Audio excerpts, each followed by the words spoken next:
Voyons maintenant le fonctionnement de la boucle froide. La boucle froide est un système fermé qui est étanche évidemment puisqu'il contient le fluide frigorigène. Il est composé de plusieurs éléments. Les éléments que nous avons vus est le compresseur, que l'on retrouve ici sur le schéma simplifié, le condenseur, la bouteille déshydratante, le détendeur et l'évaporateur. À la sortie du compresseur, le fluide frigorigène est à l'état gazeux haute température. Les pressions et les températures qui figurent ici sont des pressions indicatives, mais en général, elles s'approchent de ces valeurs. Donc la pression est d'environ de 10 bars, sortie du compresseur, et la température est d'environ 50 degrés. À la sortie du compresseur, le fluide est dirigé vers le condenseur. Je vous rappelle que le condenseur est implanté à l'avant du véhicule et il est refroidi par le groupe moteur-ventilateur, le GMV. À l'entrée du compresseur, le fluide est à l'état gazeux haute pression, haute température, et à sa sortie, il est à l'état liquide haute pression, haute température. On s'aperçoit que la pression est identique et que par contre la température a baissé un peu, évidemment, c'est normal puisque j'ai appliqué sur les surfaces du condenseur eh bien, un souffle d'air dû au GMV. Voyons de plus près ce qui se passe dans ce condenseur. Repère 1, les vapeurs surchauffées quittent le compresseur et entrent dans le condenseur. Au repère 2, les premières gouttelettes de liquide apparaissent. Le changement d'état commence. Le fluide cède de sa chaleur ici à l'air. Du repère 2 au repère 3, petit à petit les molécules de gaz se condensent. La proportion de vapeur diminue, elle est remplacée par du liquide.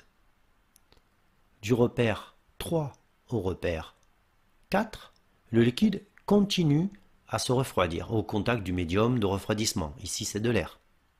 Et au repère 4, nous sommes à la sortie du condenseur, le changement d'état est terminé, nous sommes en 100% liquide.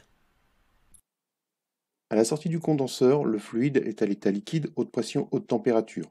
Il est dirigé vers la bouteille déshydratante ou le déshydrateur, les deux termes sont applicables.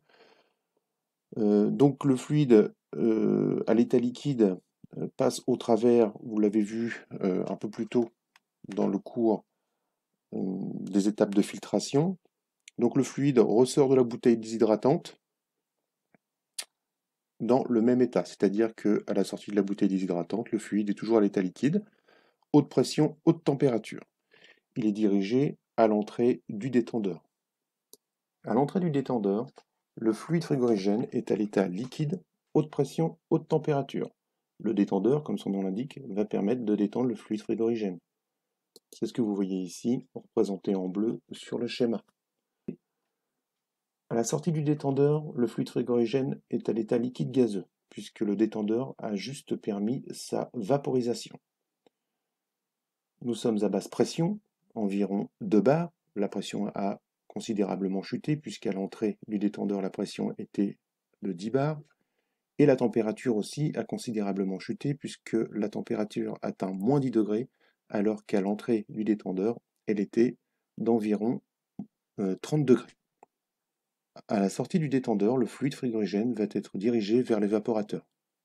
L'évaporateur est l'élément qui est intégré à l'habitacle du véhicule. À l'entrée de l'évaporateur, le fluide est à l'état liquide gazeux.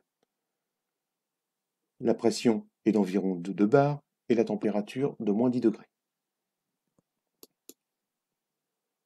C'est dans cet élément que la transformation va s'opérer, c'est-à-dire que le fluide va passer de l'état liquide et gazeux à l'état gazeux. C'est ce que vous retrouverez ici. La pression est toujours d'environ 2 bars et la température est d'environ 1 degré. Le fluide est dirigé vers le détendeur et ensuite vers le compresseur. La surface de l'évaporateur est froide. Ainsi, l'air pulsé sur les ailettes de cet élément vont permettre de refroidir l'air de l'habitacle. L'air qui va traverser les ailettes de l'évaporateur va être non seulement refroidi, mais déshydraté. Des gouttelettes vont ainsi se former sur les ailettes de l'évaporateur, et elles vont être recueillies dans une gouttière et être évacuées sous le véhicule. C'est pour ça qu'on retrouve des petites flaques d'eau lorsque le système de climatisation fonctionne.